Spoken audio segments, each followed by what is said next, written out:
ASD news की report. ज्यादा जानकारी के लिए इस न्यूज चैनल को सब्सक्राइब कर लीजिए।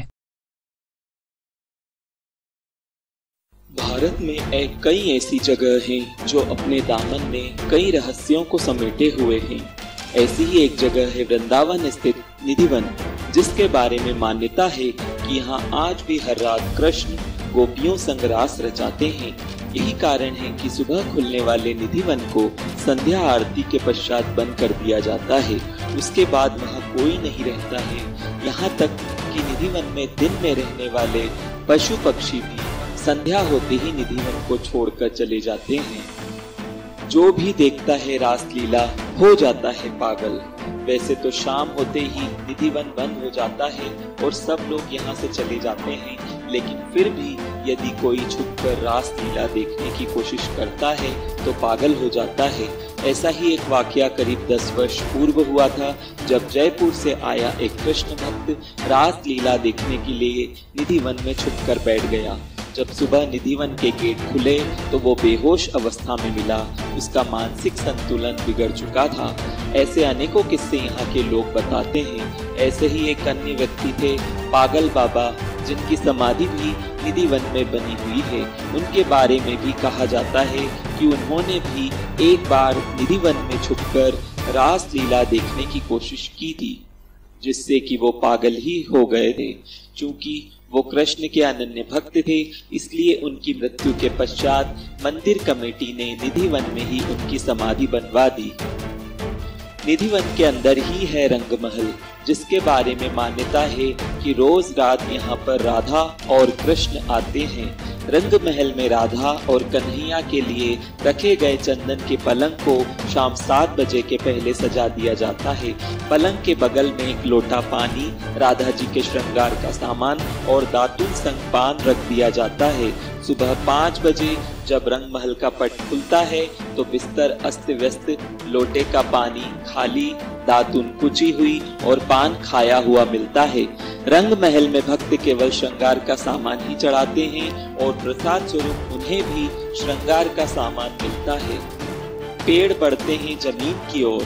निधिवन के पेड़ भी बड़े अजीब हैं। जहाँ हर पेड़ की शाखाएं ऊपर की ओर बढ़ती हैं, वहीं निधिवन के पेड़ों की शाखाएं नीचे की ओर बढ़ती हैं। हालात यह है कि रास्ता बनाने के लिए इन पेड़ों को डंडों के सहारे रोका गया है। तुलसी के पेड़ बनते हैं गोपियां। निधिवन की एक अन्य खासियत यहाँ के तुलसी के पेड़ हैं। निधिवन में तुलसी का हर पेड़ जोड़े में है। इसके पीछे यह मान्यता है कि जब राधा संग कृष्ण वन में रास रचाते हैं, तब यही जोड़ेदार पेड़ गोपियां बन जाती हैं। जैसे ही सुबह होती है तो सब फिर तुलसी के पेड़ में बदल जाती हैं। साथ ही एक अन्य मान्यता यह भी है कि इस वन में लगे जोड़े के वन तुलसी की कोई भी एक डंडी नहीं ले जा सकता है। लोग बताते हैं कि जो लोग ही ले गए वो किसी न किसी आपदा का शिकार हो गए, इसलिए कोई भी इन्हें नहीं छूता। वन के आसपास बने मकानों में नहीं है खिड़कियां। वन के आसपास बने मकानों में खिड़कियां नहीं हैं। यहाँ के निवासी बताते हैं कि शाम 7 बजे के बाद कोई इस वन की तरफ नहीं देखता। जिन लोगों ने देखने का प्रयास किया, या तो वे अंधे हो गए या फिर उनके ऊपर दैवी आपदा आ गई। जिन मकानों में खिड़कियां हैं भी, उनके घर के लोग शाम 7 बजे मंदिर की आरती का घंटा बजते ही बंद कर लेते हैं। कुछ लोग तो अपनी खिड़कियों को ईंटों से बंद भी कर देते हैं।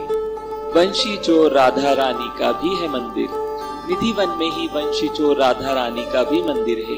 यहाँ के महंत बताते हैं कि जब राधा जी को लगने लगा कि कन्हैया हर समय बंशी ही बजाते रहते हैं, उनकी तरफ ध्यान नहीं देते, तो उन्होंने उनकी वंशी चुरा ली। इस मंदिर में कृष्ण जी की सबसे प्रिय गोपी ललिता जी की भी मूर्ति राधा जी के साथ है। विशाखा कुंड।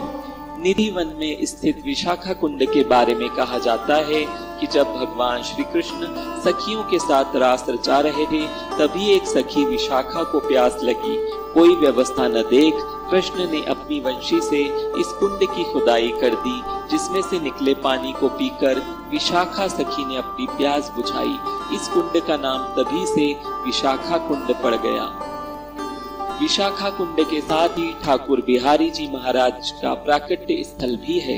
कहा जाता है कि संगीत सम्राट एवं ध्रुपद के जनक स्वामी हरिदास जी महाराज ने अपने स्वरचित पदों का वीणा के माध्यम से मधुर गायन करते थे, जिसमें स्वामी जी इस प्रकार तन्मय हो जाते कि उन्हें तन मन की सुध नहीं रहती थी। बांके बिहारी जी ने उनकी भक्ति संगीत से प्रसन्न होकर उन्हें एक दिन स्वप्न दिया और बताया कि मैं तो तुम्हारी साधना स्थली में ही विशाखा कुंड के समीप जमीन में छिपा हुआ हूँ। स्वप्न के आधार पर हरिदास जी ने अपने शिष्यों की सहायता से बिहारी जी को वहां से निकलवाया और उनकी सेवा पूजा करने लगे। ठाकुर बिहारी जी का प्राकट्य स्थल आज भी उसी स्थान पर बना हुआ है, जहां प्रतिवर्ष ठाकुर बिहारी जी का प्राकट्य समारोह बड़ी धूमधाम के साथ मनाया जाता है।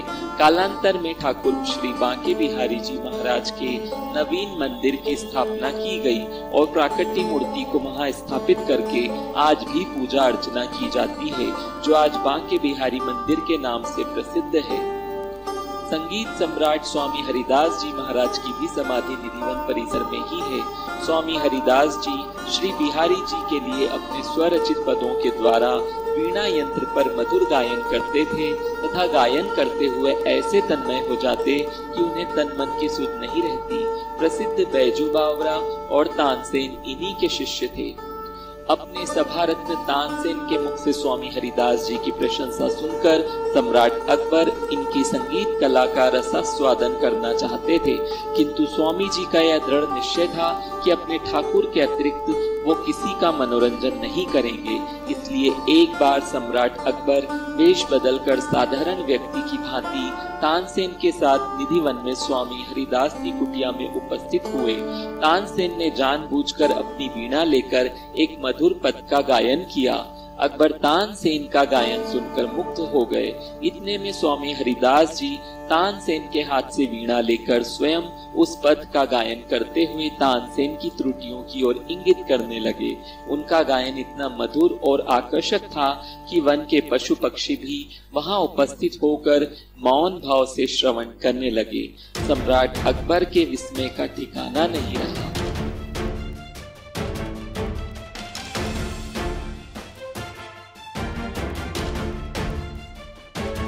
It's ASD News presentation. For more news updates, subscribe ASD News.